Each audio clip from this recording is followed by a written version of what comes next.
Here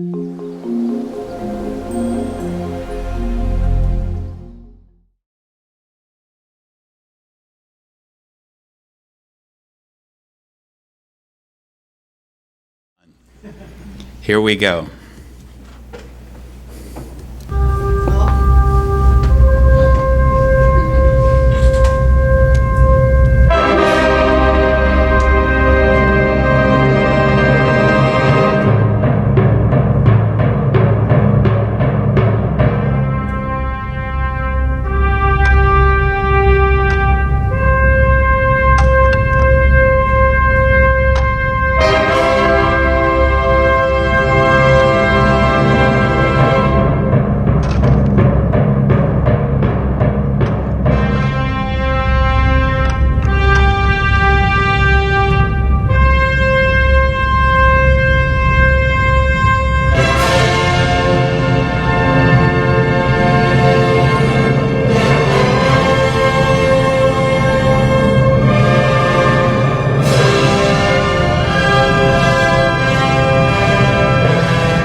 Thank you. Good night. Was that a vegetarian campaign? Yeah, right. Thank you, Mr. Kubrick, for Power and Technology. Amazing statement. You may remember that scene goes on and it ends with a bone being thrown up in the air and spinning, and it becomes the spaceship. All right, so what are we talking about? Power and technology. What is the word technology? I love etymology. You can learn so much from it. So the Greek word is techne, and from 1610s in English, it's meant a discourse or treatise on an art or the arts. A discourse or treatise on the art, on an art or the arts, from the Greek technologia, logia, the systematic treatment of an art, craft, or technique. So you get the sense here of not just a craft, but talking about the craft, studying the craft, the logia. That's what that means. Originally referring to techne, and we'll come back to this with Plato, art, skill, craft in work, a particular art or craft. A distinction not made really in the ancient world between art and craft. Method system, well, I shouldn't say that. I guess Plato makes, anyway, we'll get into it. From texna, craft, the particular craft of weaving or fabricating. To weave or fabricate. I like that. And so, related to the word text, which, of course, anything written, but also literally a thing woven. So, weaving, textuality, and I like the way Robert Bringhurst puts it in the element of typographic style. The notion of text and techne, an ancient metaphor. Thought is a thread, and the raconteur is a spinner of yarns, but the true storyteller, the poet, is a weaver. And you may remember that there are great weavers in classical literature, like Penelope, who waits for Odysseus, and Calypso, who has Odysseus on her island. Continuing, the scribes made this old and audible abstraction into a new and visible fact. After long practice, their work took on such an even, flexible texture that they called the written page a textus, which means cloth. The ancient technologist, in the Greek world at least, was Hephaestus. You may not know him. He doesn't get a lot of press. Like technology itself, he works in the background, but he's a really interesting and important character. He was the god of the smiths. He was a smith himself because he used fire, which was the main technology in the ancient world, but because he used fire, he could work in iron, copper, gold, or silver, or everything else. He was the son of Zeus and Hera. Some say that Hera, being angry at Zeus because he had fathered Athena, gave birth, without Hera's help, by the way, gave birth to Hephaestus alone, which is interesting. So Zeus, you remember Athena is born from his head, and there is a story where Hephaestus is born from Hera's head. Then it was another story where, to let Athena out, Zeus swallows Metis, Athena's mother, right as she's about to give birth, but he's too late. She's already coming out. But he swallows her, and Hephaestus, in another story, splits open Zeus's head so Athena can pop out. Athena's an interesting goddess. We should talk about her some more sometime. We find Hephaestus in Prometheus Bound by Aeschylus. He says this to Prometheus. You remember Prometheus is one of the Titans. He is a trickster who tricks the Titans, especially Zeus, into bringing the humans fire. Speaking of Hephaestus and Vulcan, as he's named in Rome. He says this to Prometheus. Prometheus is punished by being chained to a rock while an eagle eats away his liver. He says this, against my will, no less than yours, Prometheus, I must rivet you with brazen bonds. Such is the prize you have gained for your championship of the humans. Hephaestus, again from Prometheus Bound. O handicraft that I hate so much. O techne that I hate so much. Kratos says, why hate it? Since in truth your craft is in no way to blame for these present troubles. Hephaestus, nevertheless, I wish it had fallen to another's lot. You can go right there, from there, to contemporary discussions of technology. I hate this, but this is me. This is what I use. Hephaestus was lame in his legs, probably because he was thrown out of Olympus and landed roughly. Zeus cast him out of heaven because, he invents a chair for Hera, Zeus's wife, and she sits in it, and he has it so that all these clamps come and hold her there. And so I know, it's pretty rough. And so he is thrown out of heaven, lands in the sea. So he tricks her. There's so many stories here, so there's not one story. In fact, the more profound the god, the more the stories. Some say that Dionysus made him drunk and carried him back into Olympus. Hephaestus was married to Aphrodite, the goddess of love. Let me say that again.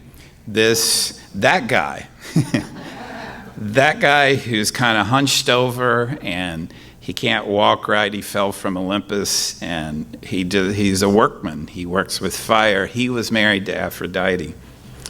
But she loved Ares, of course, and slept with him whenever she could, but Hephaestus traps them in bed together through one of his inventions.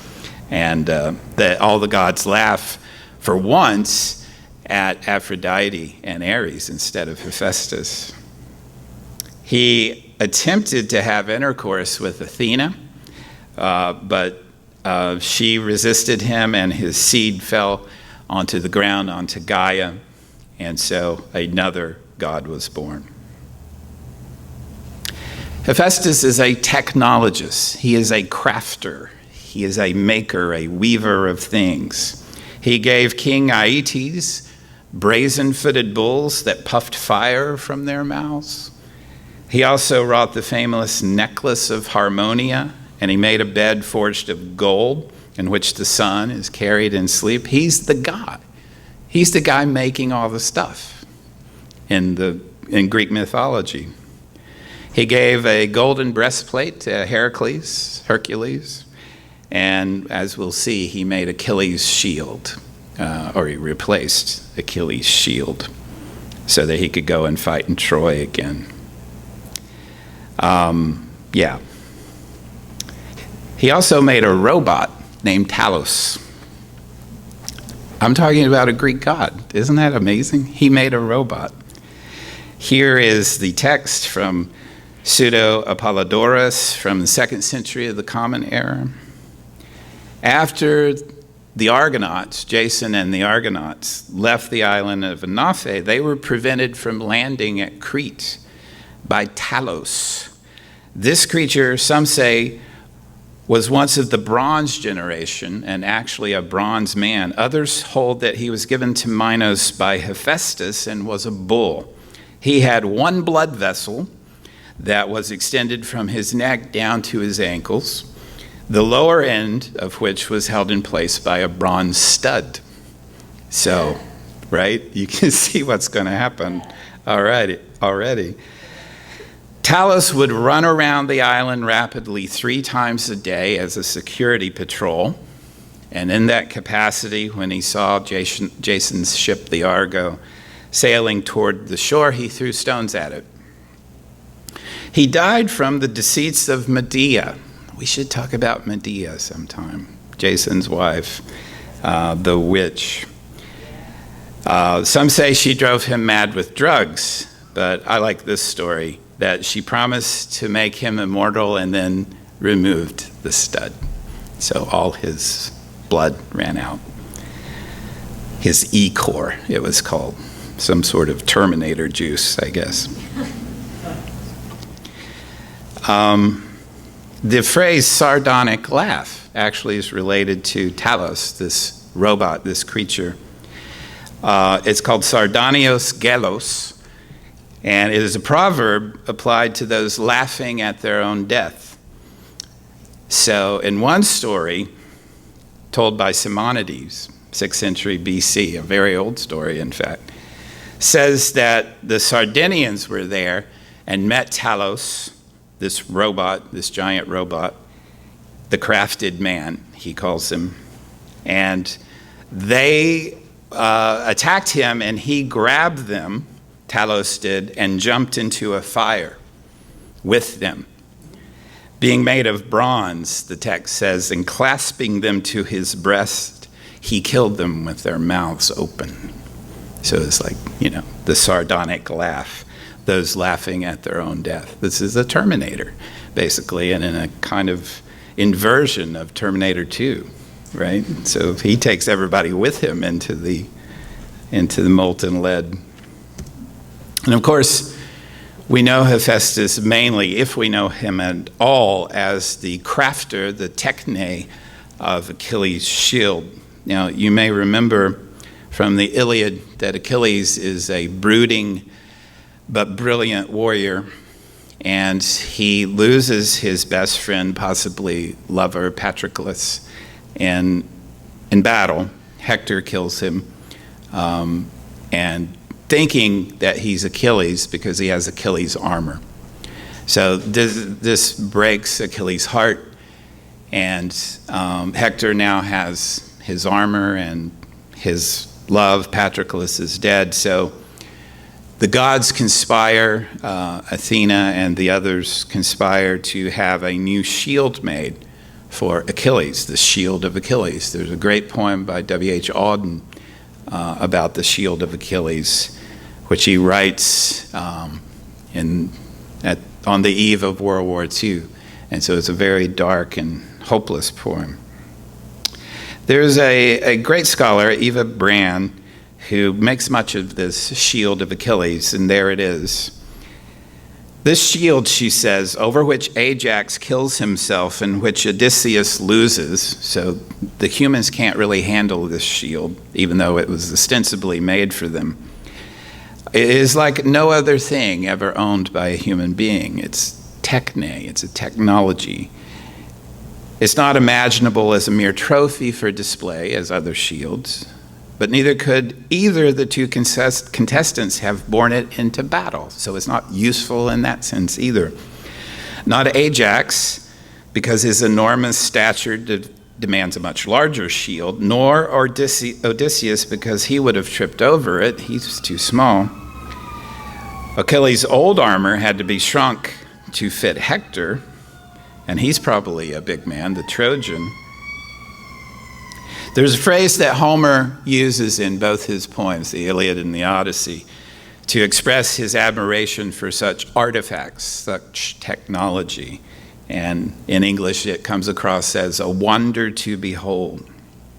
But the shield that Hephaestus makes for Achilles seems to be even more than that for Homer. It's some amazing thing that we would recognize as technology, something that's so much larger, more powerful than us. And Homer says, first he wrought the earth, Hephaestus wrought the earth, the star-studded heaven and sea, and in it he placed the great might of the river ocean around the outermost rim of the solidly made shield. And the word here for solidly made, can mean wisely made shield. This is virtual reality. It's an early attempt at virtual reality. Now, Hephaestus, interestingly enough, is, the scholar here says he is the most physically vivid of the gods. I like that phrase, physically vivid of the gods. He is severely disabled, and he's known as Crooked Foot, Hephaestus the Crooked Foot. He is a god for whom there are more physical consequences than any other god in the Greek pantheon. Things happen in the world because of Hephaestus. Interestingly, he is derided.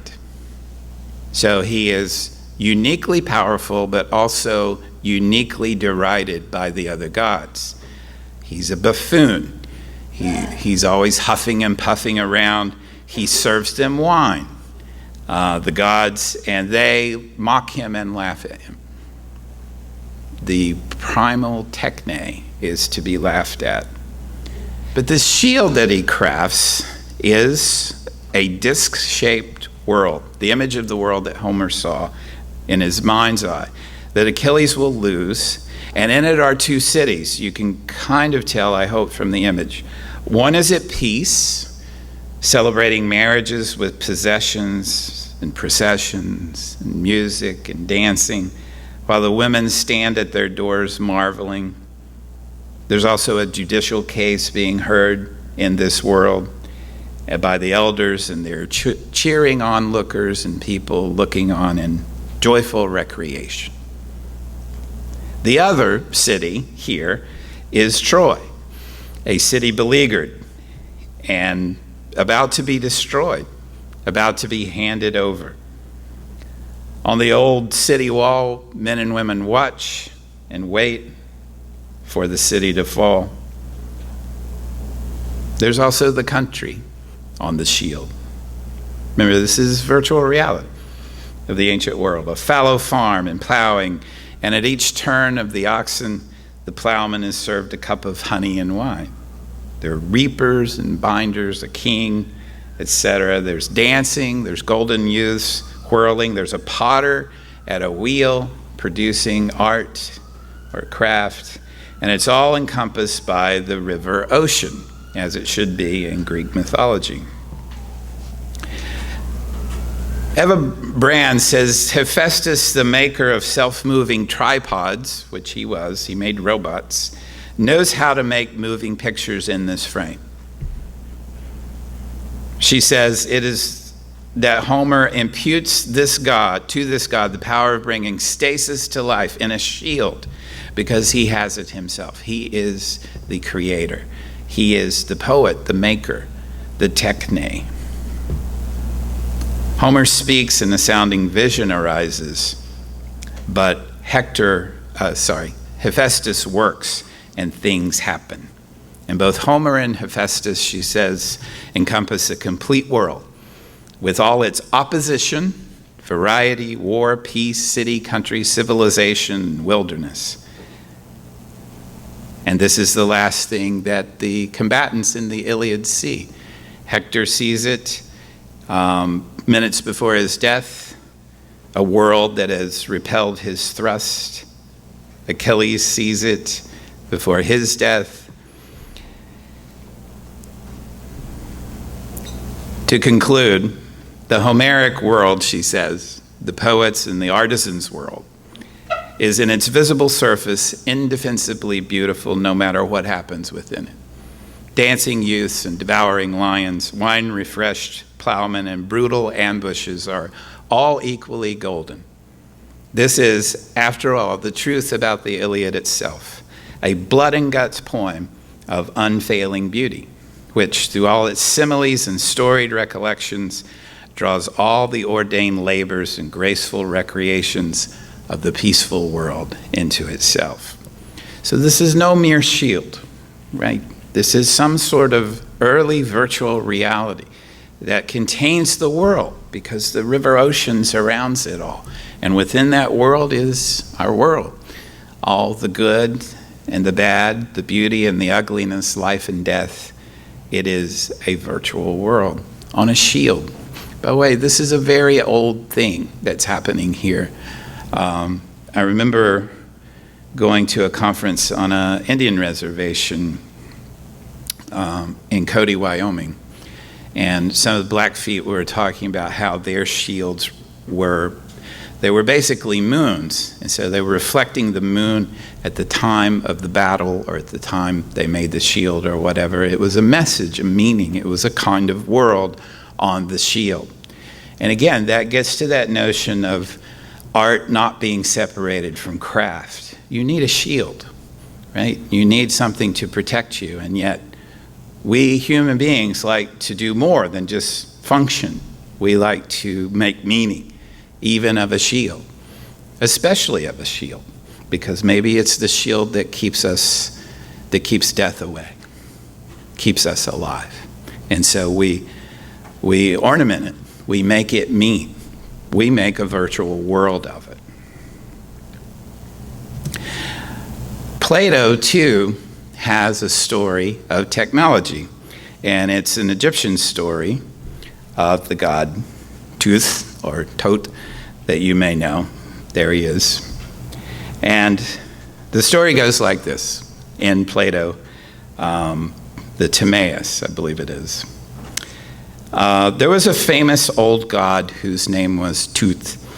The bird which is called the ibis is sacred to him, and he was the inventor of many arts. So there's always one of these people, right?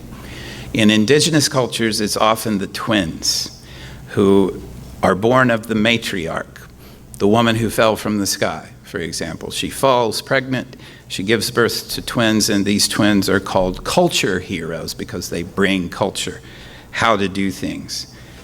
This Egyptian god is the inventor of many arts, such as arithmetic, calculation, geometry, astronomy, draughts, and dice. His great discovery, however, was the use of letters, writing. Now, in those days, the god Thamus was king of the whole country of Egypt, and he dwelled in that great city of Upper Egypt called Thebes, and the god himself is called by them Ammon. To them came Tooth and showed his inventions, desiring that the other Egyptians might be allowed to have the benefit of them. He enumerated them. Here they are, he said. And Thamus inquired about their several uses and praised some of them and censured others as he approved or disapproved of them. It would take a long time to repeat all that Thamus said to Tooth in praise or blame of the various arts. But when they came to letters, to writing.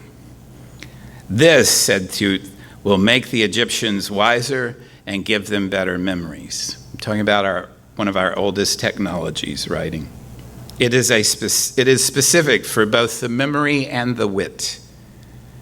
Thamus replied, "Oh, ingenious Tut, the parent and inventor of an art, is not always the best judge of its utility or inutility of his own inventions to the users of them."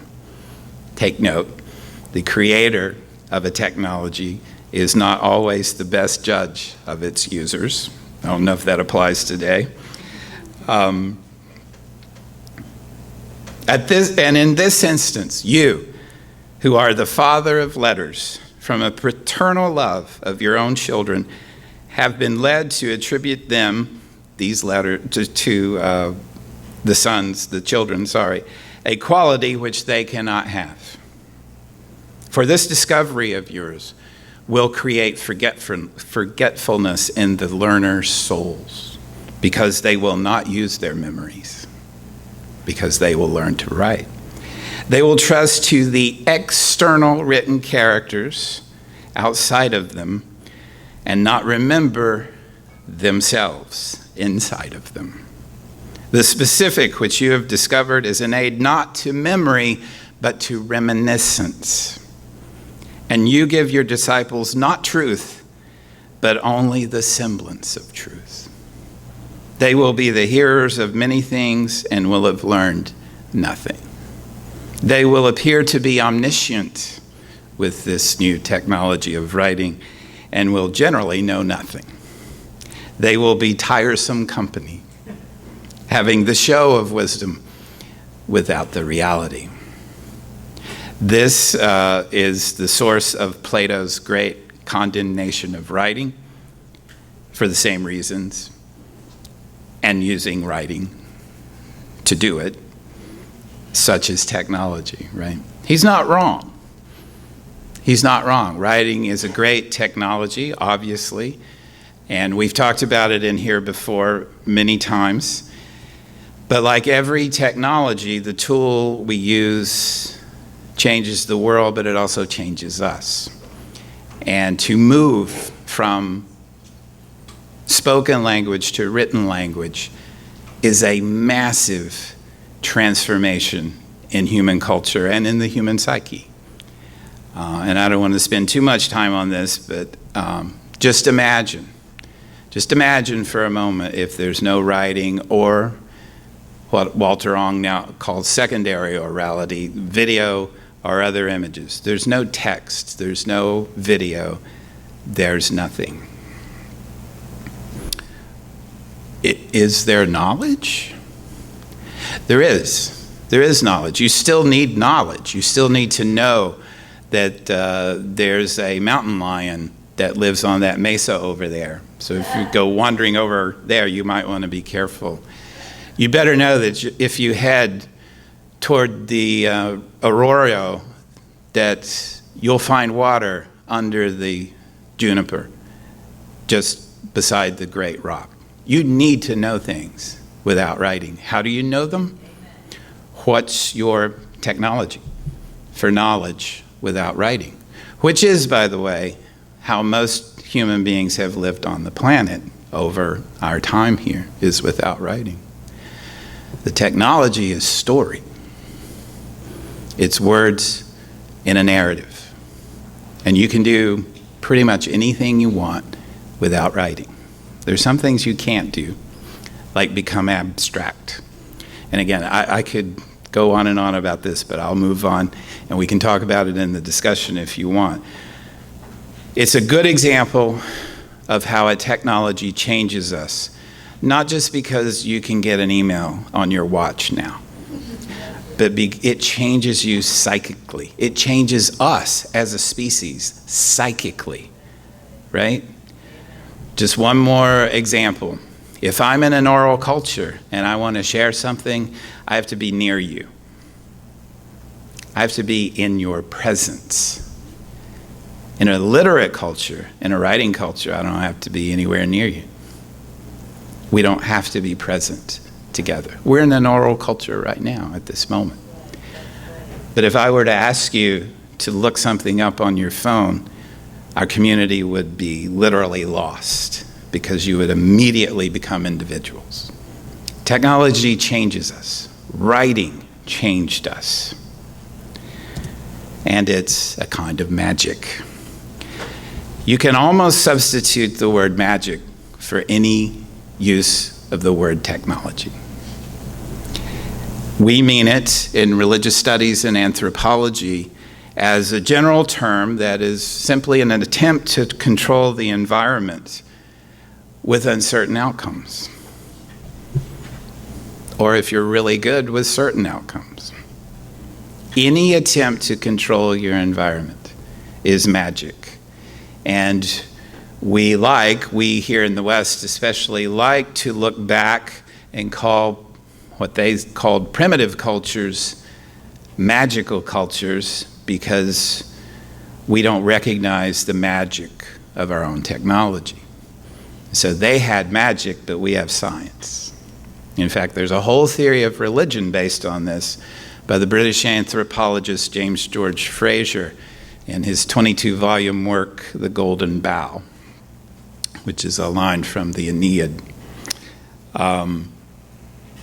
So he says cultures begin with magic, just a kind of hopeful and generally blind attempt to control their environment. Might work, might not. We don't know how it works, but we're going to try it. So if there's a drought, we may sacrifice somebody or something to make it rain. If it doesn't work, it's because we didn't do something right or the gods pissed at us for other reasons. Who knows? Magic, right? The important thing being the attempt to manipulate nature to your own ends. Frazer says religion comes along when you become a little more certain of your outcome. See, we have a priest now, and we have a ritual. And so, okay, basically I just need to go to this guy, and he's going to know what to do. And if I do what he says, or if I let him do what he says he needs to do, it's going to be all right, and I'm going to be batting about 500 now, or maybe more, who knows. I mean, these are interpretive things, so you can make it 1,000 if you want.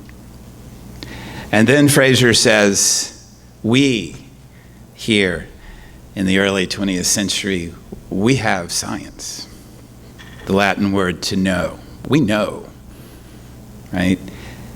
The irony is, of course, that he was writing just before the advent of World War I, the most horrific war human beings have ever fought. Horrific nerve gas and chemical weapons and absolute madness and no good reason to fight it. And this was the apex, the zenith of human achievement. And we took our science and made weapons so we couldn't escape ourselves. So magic, science, religion, that paradigm doesn't really apply. We live with magic every day. If I go to the doctor, I'm going to a shaman. She's going to do some things. She's going to pull some fluids out of my body, and she's going to read them. Or actually, she's going to get somebody else to read them on some sort of device. And my point is not simplistic. I don't know what's happening. But she and they do, apparently. Doesn't matter. I don't know. They know. They've studied. And they come back and say, well, there are these microscopic things in your body and they're out of whack. And I'm like, okay. And we're going to give you some more things that are going to release more microscopic things, and they're going to fight the other microscopic things. I'm like, okay. I don't know what any of this is. Sure, I could tell you some names about viruses and medicines and antivirals, but I really don't know what that means either. I just know the words. And sure, there are people who know these things, But how did they get to know them? They undertook a shamanic studies program called medical school, where they learned all this special language they have, and they learned how to use these special devices. I'm telling you, it's no different. It's really no different. Magic, as Branislaw Malinowski says, fills the gap. Magic fills the gap. And his work on magic is, well, it's problematic like all these early anthropologists, but I still think he got this right. Magic, he says, serves to reduce anxiety, to fill the void of the unknown, especially for people at a low level, he would say, of technological development. There's that, notion of superiority. Many situations in our lives contain uncertainty, unpredictability. We want some sort of guide. We want certainty, but we'll settle for a good guess. We'll believe the doctor when she prescribes us something, or even sticks a needle in our arm. We'll let her, because we believe. Because that's better. That uncertainty of the needle or the drug is better than uncertainty of what's going on inside me. You could go right from there back to Black Elk, who as a young boy witnessed the massacre of Wounded Knee, and a vision came to him, and he did not speak his vision. He was 14. He didn't know what was happening. It was a massive vision of a good red road and a black road and his people, and it was just too much for him to bear. And so he got sick because he held this vision. And he was almost dead when his parents went to get the shaman, the medicine man. And he said right away, "Did you have a vision?" "Yeah." "Tell me your vision. Not only tell me, let me act it out in a ritual." And that's how he was healed. We come to these gaps all the time. The hunter is disappointed by his prey. The prey gets away. The sailor misses the winds. The canoe builder has to deal with something that doesn't work and it breaks. Or the healthy person suddenly finds himself weak. These anxieties, fears, they induce tension in us, in any organism. And this drives us to do something. Tension and release. Sigmund Freud said that this is the most basic elements of humanity. There is tension and we seek release. There is tension and we feel hunger. The tension is the hunger. And so we eat and the tension is released. This is, according to Malinowski, a basic human activity to use magic to reduce anxiety. Now, it doesn't work completely. What would? But it works for the moment, and the moment's all you need. Witchcraft, sorcery, these are all forms of magic. Technology is a form of magic. Now, what's interesting is there's always been a sort of secrecy surrounding this process, right? Shamans don't tell you how they work. In fact, shamans can't tell you how they work because they live in two worlds. They have a foot in the sacred and the profane. And so even if they tried to tell you how they worked, you wouldn't understand it. Just as if the doctor tried to tell me what she was doing, and she will, because, reduce anxiety. Here's what I'm doing, but I don't really know what she's doing, and she could be doing anything. And so there's a secrecy. You know this. There's been a secrecy around magic for a long time, and there still is. But again, I say, the people who know technology are magicians. We lose something if we don't recognize that distinction. That we need magic, that we use it all the time. We just call it technology. You know Arthur C. Clarke's third law? Any sufficiently advanced technology is indistinguishable from magic. Apparently, J.K. Rowling has a corollary that I didn't know about. Any sufficiently debased magic is indistinguishable from technology. And then, of course, there's Aleister Crowley, who defined magic as the science and art of causing change to occur in conformity with will. All right, sure. That's magic, that's also technology, that's also living life. So, there's still a lot we can learn from the ancient cultures, the primal cultures, who did not have the hang-ups we do about magic and other things. Now, the philosophers have some things to say about technology. Plato, in particular, used that sense of art and craft like I was talking about. He referred to a carpenter's craft knowledge, for example, about how to make art objects from wood. But then he himself kind of expands it to mean craftsmanship of any kind. And he doesn't like this, by the way.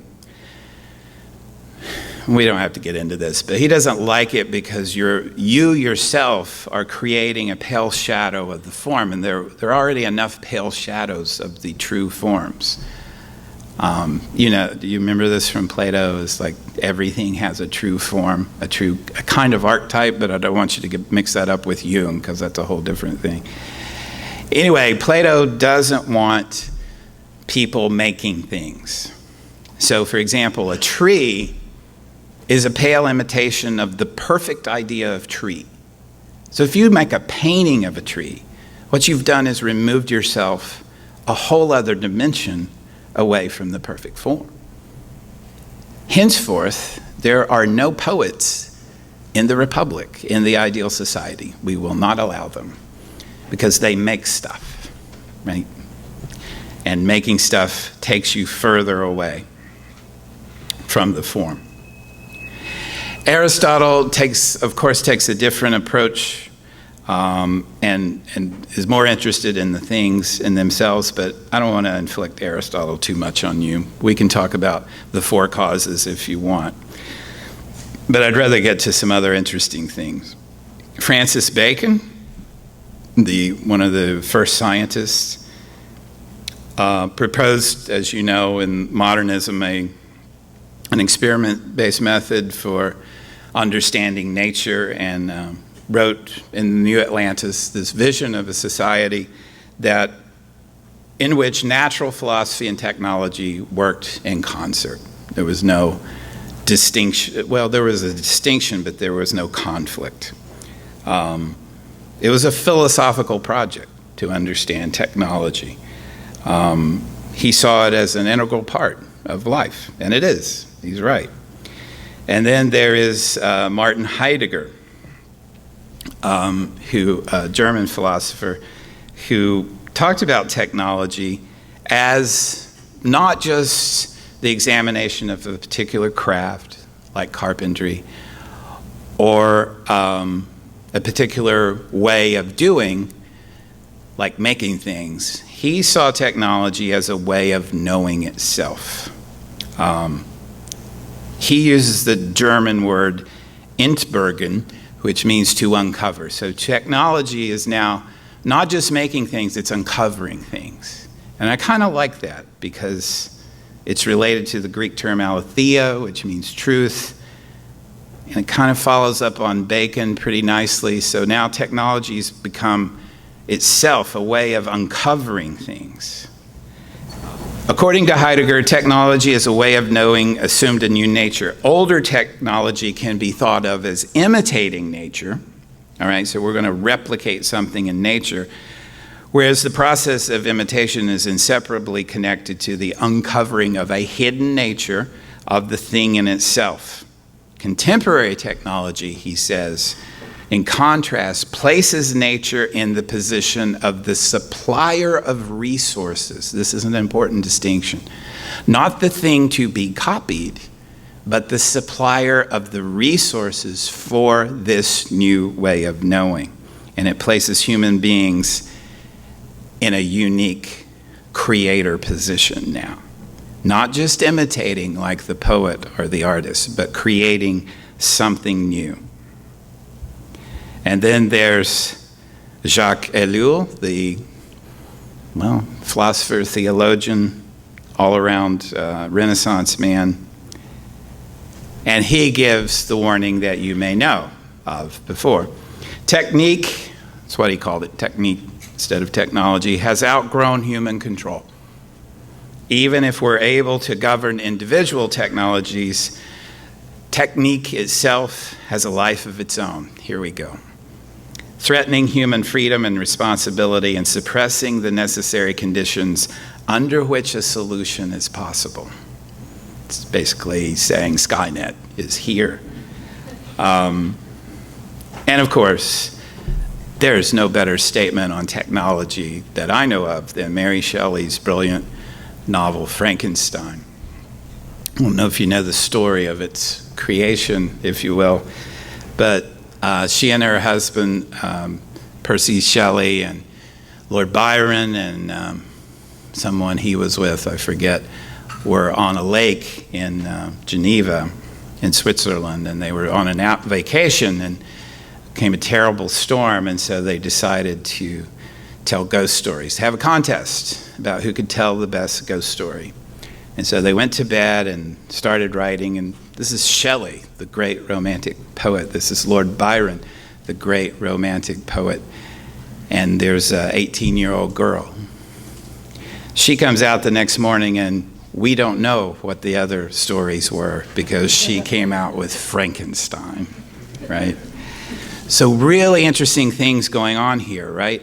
Because she's writing and living at the time of some new, really new, I know we always say that, but these are really new scientific developments like galvanism, the process of plating things and all that. So she uses all that in her story, but it's the story of a creator and creature. Only we now, human beings, Dr. Frankenstein, we are in the place of creator. And so the creature is in our previous place. Notice also that it's a womanless creation. This is a patriarchal creation, born not of woman, but of death, of body parts, scavenged from all around. I'm sorry, I got young Frankenstein in my head, so I'm seeing Igor and Abby Normal, sorry. There's this sense of birth anxiety. So it's a womanless creation, but Victor Frankenstein has this incredible anxiety over the birth of his creation. It's almost like a sympathetic postpartum depression in Victor. He says this, for example, Victor says, "I had selected his features as beautiful, beautiful. Great God, his yellow skin scarcely covered the work of muscles and arteries beneath. His hair was of a lustrous black and flowing, his teeth of a pearly whiteness. This is my creation, it's wonderful. But these luxuriances only formed a more horrid contrast with his watery eyes that seemed almost the same color as the dun white sockets in which they were set, his shriveled complexion, his straight black lips." And, well, you know the story, I hope, or one of the stories. It's one of our foundational myths, even though it's fairly recent, and so it gets retold and replayed. This is about the sublime. So if you know Frankenstein only from the films, you don't know the Frankenstein of the novel, who quotes Goethe and Milton and is more articulate than any of us here tonight, this monster. And so he's reaching for the sublime, and yet there's this sense of the ethical, especially on Victor's part. What have I done? I've created something, I've given birth to something, and it's bad. All kinds of stuff going on there. There's a fall that the monster feels. Amazing novel. The monster himself feels the fall. Well, let me read it to you. This is the monster speaking. When I looked around, I saw and heard of none like me. Was I then a monster, a blot upon the earth from which all men fled and whom all men disowned? I cannot describe to you the agony that these reflections inflicted on me. I tried to dispel them, but sorrow only increased with knowledge. Oh, that I had forever remained in my native wood, says the monster, nor known nor felt the sensations beyond hunger, thirst, and heat. But Mary Shelley tells the story of technology for us now, is that our creations become more powerful than us, and we cannot control them, right? And in fact, the monster ends up killing everything dear to Victor. Anyway, I could talk all night about Frankenstein. It's such an amazing work. But closing up here, there's a wonderful little essay by Walter Benjamin, if you don't know. It's called The Work of Art in the Age of Mechanical Reproduction, and it applies to what we're doing tonight. So he says that works of art have always been reproducible, of course, but the technological, what he calls the technological reproduction of art, is something new. He's writing in the 20th century. The first is the effect upon the original work of art. So if you have a photograph and you make copies of that photograph, you're changing it. You're changing the work of art. It's not a simple copy, in other words, right? You're doubling it, first of all, and then multiplying it exponentially. And he says, Benjamin says, that such a process of reproduction, again, not monks copying texts in a monastery one by one, that's almost an act of love. He's talking about churning out all these reproductions of art. First of all, he says, authenticity, the mark of authenticity is gone. That's right. Everything else is a counterfeit. And he has this amazing term. He calls it the optical unconscious in regard to film, where he says that there's something about seeing a film actually being made, he would say, by the actor and the people on the set, that is something that cannot be reproduced. And of course that's right. In fact, you don't want that stuff reproduced for mass consumption, but that's the point. It becomes not singular, but multiple. And I always say, invoke Benjamin when I'm talking about the Bible, because what he says is you take a work of art and you strip it and you rip it out of its context, and then you move it over here. And so you can see a film made in Israel and you can see it in Texas, and something's lost in that process. He says something is lost in the reproducibility and the dissemination of a work of art. He says as numerous copies of the artwork are made, the unique existence of the original piece is overwritten by the mass existence of its innumerable replicas. And he says, and I like this, that even viewing, not just making, but even viewing a work of art is itself a ritual. And so when you mass produce it, you've eliminated the ritual. Or maybe you've made the possibility of new rituals, but it probably doesn't happen that way, right? Theater is one of our last sacred spaces in the West, our last ritual spaces. And now we watch a film on our phone. It's different, right? That's Benjamin's point. All right. Mary Shelley's Frankenstein and Don DeLillo's 1982 novel, White Noise. Oh my God. If you don't know White Noise, maybe we should do White Noise this summer in our Passages series. How to explain White Noise?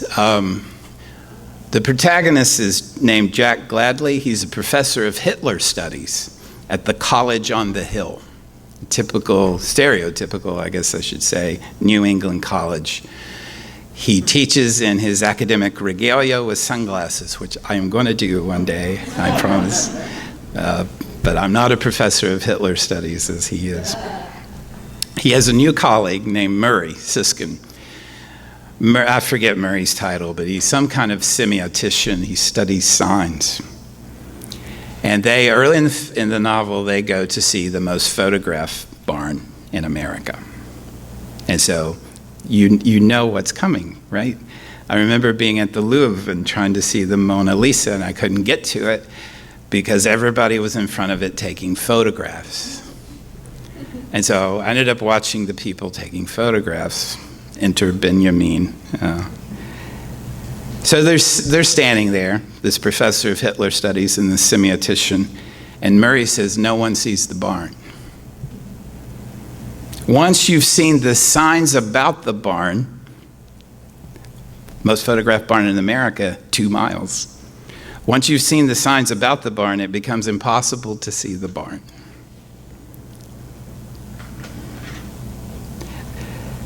There is also the airborne toxic event. This is some sort of railroad car accident that releases some sort of strange chemical, and it panics everyone. And in fact, they call it the ATE, the airborne toxic event. And so everyone's evacuated. They go to this campground, and Jack goes to find his daughter, Steffi, and he's thinking about all that's happening, and he says this: the world is full of abandoned meanings. In the commonplace, I find unexpected themes and intensities. And I remember this is all the product of technology. There's an airborne toxic event because there's such a thing as railroad cars and hauling chemicals and such. He says he was ready to search anywhere for signs and hints, intimations of odd comfort. And the cloud, the airborne toxic event, Jack says, created in him a sense of awe that bordered on the religious. And so he goes to find his daughter among the refugees of the airborne toxic event. And he hears her. She's sleeping, but she's muttering something. And he thinks, this is it. This is it. There's this airborne cloud. There's no meaning anymore. It's just television and streams of data, and I can't make sense of it all. I need to make sense of it all. And he leans over and listens to what she's muttering. And it's Toyota Celica. And he says, that made it even more amazing. The world now seemed to have a ritual meaning, a part of a verbal spell or ecstatic chant. I should have saved this for our marketing lecture. He says it's these secondary levels of life, these extrasensory, right? Technology is an extension of your senses.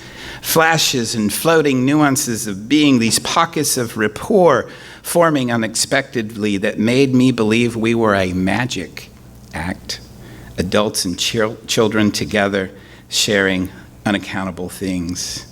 Murray says this: you have to learn how to look. You open yourself to the data. You open yourself to the data. TV offers incredible amounts of psychic data.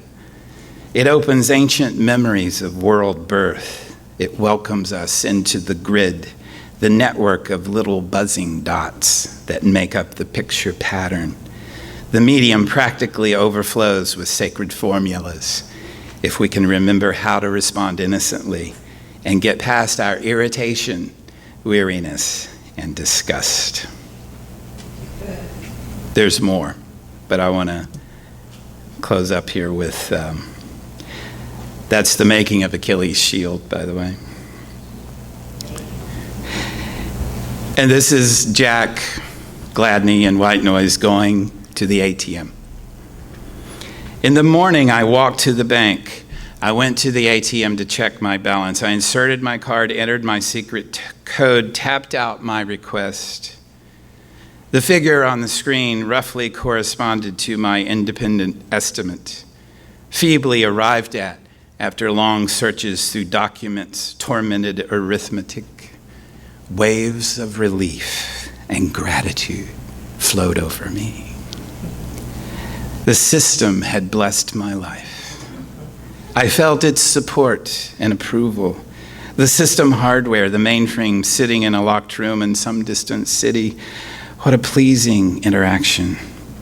I sensed that something of deep personal value, but not money, not that at all, had been authenticated and confirmed. A deranged person was escorted from the bank by 2 armed guards. The system, but there's always these moments in White Noise where just something weird happens, supposedly unrelated. The system was invisible, which made it all the more impressive, all the more disquieting to deal with, but we were in accord, at least for now. And the title that we get tonight, An Appetite for Immortality, comes from White Noise. And so you remember the opening scene, and now the final scene.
And so our tools, which we have created, our techne, become our masters, and then ultimately, if we're lucky, our mothers.